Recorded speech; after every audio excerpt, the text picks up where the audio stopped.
দুষ্ট খারাপ মানুষকে আমরা সহযোগিতা করবো না, কারণ এটা আমাদের ঈমানের সাথে সাংঘর্ষিক।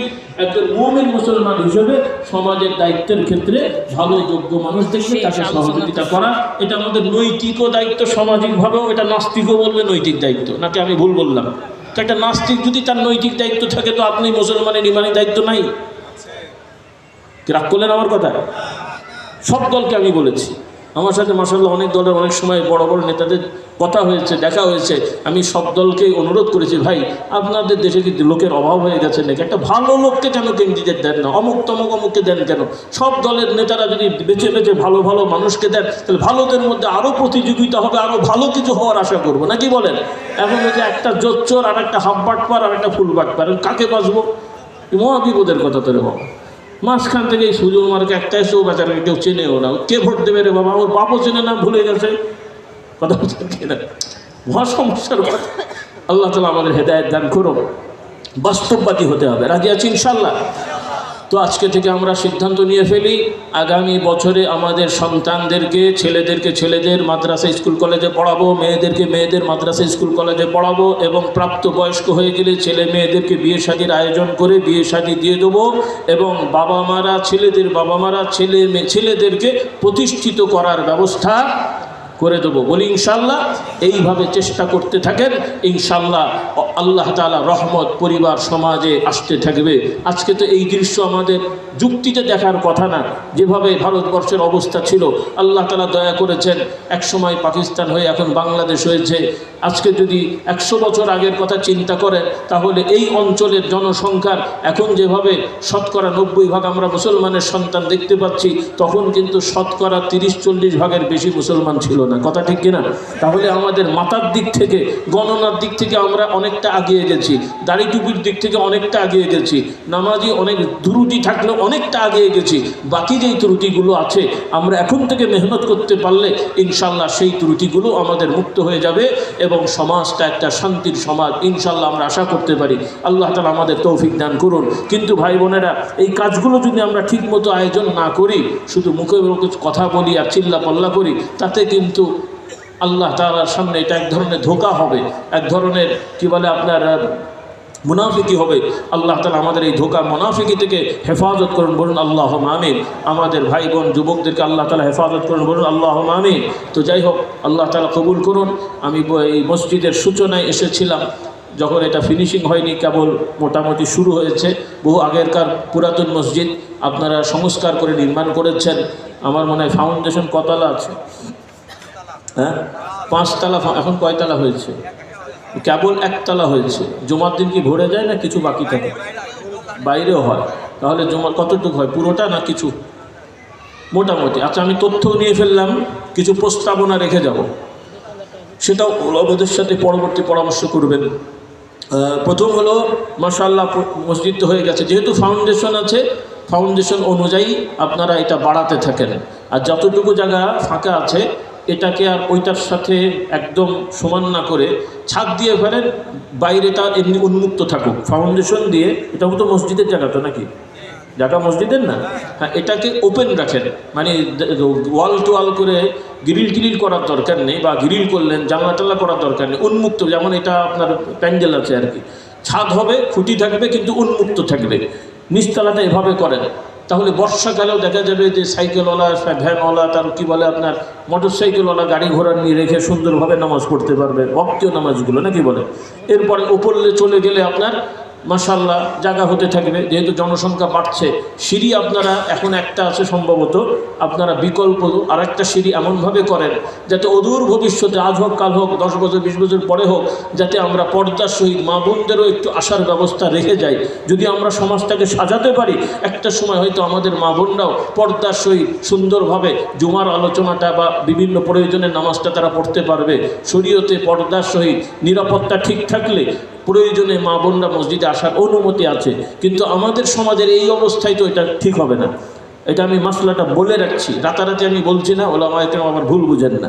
কিন্তু আমাদের সমাজকে যদি সুন্দর করতে হয়, তাহলে ইলমি দ্বীন শেখানো, জানানো পুরুষ নারী সবার কাছে দরকার আছে কিনা? এই আজকে মনে করেন আমি কথা বললাম, ওলামারা বললেন, মা বোনরা আর এক জায়গায় বসছে, প্রজেক্টর দিয়ে তাদেরকে দেখানো হচ্ছে, আপনাদের অসুবিধা হচ্ছে? তাদেরও কি অসুবিধা হচ্ছে?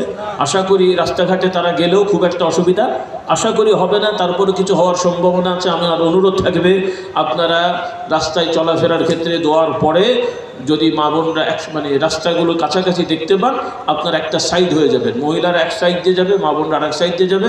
আর যদি একটু অপেক্ষা করার সুযোগ থাকে 5 মিনিট 7 মিনিট আপনারা বা ওরা ট্রাফিক সিস্টেমে, তাহলে সেইভাবে অপেক্ষা করবেন যাতে করে রাস্তায় কোনো ধরনের বিশৃঙ্খলা না হয়। কি রাজি আছে ইনশাল্লাহ? তো আমার প্রশ্নটা হলো যে মা বোনরাও যাতে, যেগুলো আমি বলেছি জুমার দিনের আলোচনা যদি গঠনমূলক হয়, সেখানে পুরুষরাও যদি শোনেন, নারীরাও যদি শোনেন, এভাবে জ্ঞানটা, আমি কিন্তু এগুলো শুধু যুক্তি দিয়ে কথা বলছি না, এগুলো বাস্তবতা। রাসূলুল্লাহ সাল্লাল্লাহু আলাইহি সাল্লামের খুতবা আলোচনা মদিনার সমাজের শুধু পুরুষরাই জানতো, নারীরা জানতো না, বিষয়টা এমন না। আল্লাহ রসুলের প্রত্যেকটা আলোচনা তিনি যদি সকালে বলে থাকেন 2, 3, 4, 5 ঘন্টার মধ্যে, মানে বিকালের মধ্যে ওই সমাজের পুরুষ হোক আর নারী হোক সবার কাছে পৌঁছে গেছে। বলুন সুবহানাল্লাহ। কারণ অধিকাংশ পুরুষরা ওখানে হাজির থাকতেন, নারীদেরও একটা অংশ ওখানে হাজির থাকতেন। আর আল্লাহর নবীকে তো সাহাবারা নারী পুরুষ সবাই সেভাবে মানতেন। কাজে আল্লাহর নবী কখন কি বলেছেন পুরুষরাও যেমন জিজ্ঞেস করে করে জেনে যেত, নারীরাও তাদের ভেতরে জিজ্ঞেস করে করে জানিয়ে দিতেন। বলুন সুবহানাল্লাহ। কিন্তু আমাদের সমাজের আপনি 30 বছর ধরে পীরের দরবারে যাচ্ছেন, হুজুরের কাছে যাচ্ছেন, আলেমের কাছে যাচ্ছেন, কি শিখলেন? আপনার বউ কিন্তু কিছুই জানে না। কি ভুল বলছি আমি? তাহলে কেমন করে হবে বলেন দেখি? সেজন্যে আমাদের মা বোনদের কাছেও এই ওয়াজ নসিহত নিয়মিত আলোচনা শোনার ব্যবস্থাটা করা, সেটা ওদের ভবিষ্যতে হবে। তো মাশাআল্লাহ এই মসজিদের নির্মাণ হবে, রুমাল ছাড়বো নাকি? হ্যাঁ, আমাদের মাশাআল্লাহ আমাদের যুবকেরা অনেক কষ্ট করেছে, তারা মেহনত করেছে, মাশাআল্লাহ খুব ভালো খানার আয়োজন করেছে, তারা নিজেরা চাঁদা দিয়েছে, আপনারাও দিয়েছেন। আমাদের ভাইয়েরা রুমাল কি বলে প্যাকেট নিয়ে, কাপড় নিয়ে তারা যাচ্ছে। মা মহিলাদের ওখানে আছে, মা বোনদের ওখানেও যে সকল মেয়েরা আপনারা দায়িত্বশীল আছেন, আপনারাও এই ব্যাগগুলো নিয়ে মা বোনদের কাছে যান, সবাই শরীক হবেন, এটা তো উপস্থিত। আর আমার অনুরোধ থাকবে কমিটির ভাইয়েরা যদি সিদ্ধান্ত নেন, যেহেতু এটা 5 তলা ফাউন্ডেশন আছে, কয়তলা? তো আপনারা যদি অনুমতি নেন যে অন্তত একটা তালা, একটা অংশ আমরা মহিলাদের জন্য ব্যবস্থা করি, সেক্ষেত্রে মা বোনদের পরামর্শ থাকবে, যদি আমাদের কমিটি সিদ্ধান্ত নেন যে হ্যাঁ আমরা এই 5 তালার একটা ফ্লোরের একটা অংশ, পুরোটা হোক বা অর্ধেক হোক, আমরা মেয়েদের জন্য ব্যবস্থা করছি, সেক্ষেত্রে আপনারা মা বোনরাও চাইতে পারেন যে ইনশাল্লাহ আমাদের ফ্লোরের টাকাটা আমরা দেবো। এটা কি অস্বাভাবিক? হ্যাঁ, বরং দেখা যাবে যে বেশিই হবে ইনশাল্লাহ। বলেন। তবে মা বোনদের একটা ফ্লোর দিলে দেখবেন ও 3 তালা ওনারই করে দিয়েছে, বলি আলহামদুলিল্লাহ। হ্যাঁ, কিন্তু পরে আবার ঝামেলা করেন না। ঢাকা শহরে এক জায়গায় ঝামেলা হয়েছে, তারা শুরু করার সময় বলল যে পুরুষদের জন্য এতগুলো ফ্লোর, নারীদের জন্য একটা হবে। মা বোনরা যথেষ্ট সহযোগিতা করলেন, সাহায্যের একটা বড় অংশ ওনারা করলেন। ফতোয়া দিয়েছে না, মহিলাদের আনা যাবে না, দিল গন্ডগোল পাঠিয়ে। পরে যাই হোক আবার এটা সোজা হয়েছে আর কি। তো মাশাআল্লাহ আমাদের এক ভাইয়ের আম্মাজান 3000 টাকা পাঠিয়েছে। ও ভাই আল্লাহ তাআলা কবুল করুন, বলুন আল্লাহুম্মা আমিন। আর এক ভাই কত টাকা? 1000 টাকা। আর এক ভাই 500 টাকা। আল্লাহ তাআলা দানকে কবুল করুন, বলুন আল্লাহুম্মা আমিন। কি এগুলো? ও আল্লাহ, এগুলো আগে দেওয়া উচিত ছিল, তো আগে দেওয়া উচিত ছিল। এখন কটা বাজে? 11টা না, সরি 12টা বেজে গেছে। প্রশ্নগুলো আগে দেওয়া ভালো ছিল। এখন এখানে 7টা প্রশ্ন দিতে গেলেও মোটামুটি 35 মিনিট কম লেগে যেতে পারে। আপনারা মন খারাপ করেন না যারা প্রশ্ন করেছেন। আমি চেষ্টা করব বিভিন্ন সময় দেওয়া, এবং ফেসবুকে আশা করি এটা চলে আসবে, আপনারা দেখে নিন ইনশাল্লাহ। আশা করছি এটা আগে দিলে ভালো হতো, তাহলে আমি আলোচনার একটা অংশ এটার মধ্যে বরাদ্দ করতাম। আপনারা কিছুই দেননি, সেই জন্য আমি প্রথম থেকে আমার মতন করে যেটা মনে করেছি। তবে আপনারা রাগ করেছেন মনে হয়। দেখ, আল্লাহ আমাদেরকে হেদায়েত দান করুন, যা বলেছি কবুল করুন, আল্লাহুম্মা আমিন। আমি আবারও বলছি, বিশেষ করে যুবকদের বাবারা, আশা করি তোমরা সবাই নামাজ পড়ো, তবে আজকে থেকে বেশি না পড়ো, মানে অত সুন্নত নফল যদি বেশি না পড়ো, অন্তত বাবারা 5 ওয়াক্ত ফরজগুলো ধরে ফেলো। আল্লাহ তাআলা তৌফিক দেন। আমাদের আরেক ভাই তার বাচ্চার জন্য মসজিদে টাকা দিয়েছে, দোয়া চেয়েছে, আল্লাহ তাআলা তার সমস্যা সমাধান করেন, বাচ্চাকে আল্লাহ কবুল করেন, বলুন আল্লাহুম্মা আমিন। তো আমার কমিটির ভাইদের অনুরোধ করবো, আর ওলামাদের বলছি, আমার কথাটা আপনারা ভুলভাবে নিয়েন না, কারণ এটা নিয়ে কেউ পক্ষে বিপক্ষে অনেক কথা বলেন। আমি মধ্যম পন্থায় বলেছি, পর্দার সহিত নিরাপত্তা বজায় রেখে তারা আসলে এটা দোষ নেই, তবে উত্তম হলো বাড়িতে পড়া। কিন্তু জুমার নামাজটা ব্যতিক্রম, যেহেতু আলোচনা শোনার একটা ব্যাপার আছে। ঈদের নামাজটা ব্যতিক্রম, যেহেতু আলোচনা শোনার একটা ব্যাপার আছে। এভাবে আমার অনুরোধ, যারা হয়তো এটাকে অতটা মানতে পারছেন না, আপনারা মাসলাটাকে তাহকিক করবেন। এই সংক্রান্ত মহিলাদের মসজিদে জামাতের বিষয় সংক্রান্ত হাদিসগুলো, ওলামাদের ফতোয়াগুলো একটু বিশদভাবে আপনারা আমার ভাই যারা আছেন পড়বেন ইনশাল্লাহ।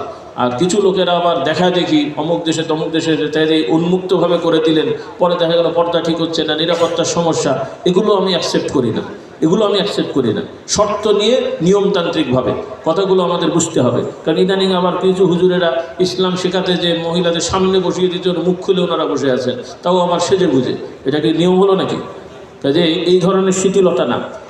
আল্লাহ আমাদের হেদায়েত দান করবেন, আল্লাহুম্মা আমিন। আবার মোটেই শিখতে পারবে না, ওদের শিখে লাভ কি, এগুলো আমাদের বাড়াবাড়ি কথা। তো যাই হোক, অনেক কথা বলে ফেলেছি। আপনারা অনেক কষ্ট করে এখানে অবস্থান করেছেন। ভুল ত্রুটি যা হয়েছে আল্লাহ তাআলার কাছে ক্ষমা চাই। হক কথাগুলো, ভালো কথাগুলো মেনে চলার আল্লাহ তাআলা তৌফিক দান করুন।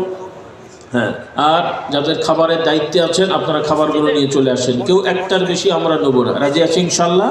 সবাই একটার বেশি আমরা নেবো না, রাজি আছি ইনশাল্লাহ? হ্যাঁ, আল্লাহ তাআলা কবুল করুন। আবার কোনো বছরে যদি আসি আমি পরীক্ষা নেওয়ার চেষ্টা করব, ফেল হবে কিনা আমি জানি না। আমরা তো খুব ইমানদার ভালো মানুষ। হ্যাঁ, আজকে যদি আমরা এইভাবে সিস্টেম করি যে খাবারগুলো জায়গায় জায়গায় দেওয়া থাকবে, সবাই একটা করে নিয়ে যাবেন, পাস হবে কি হবে?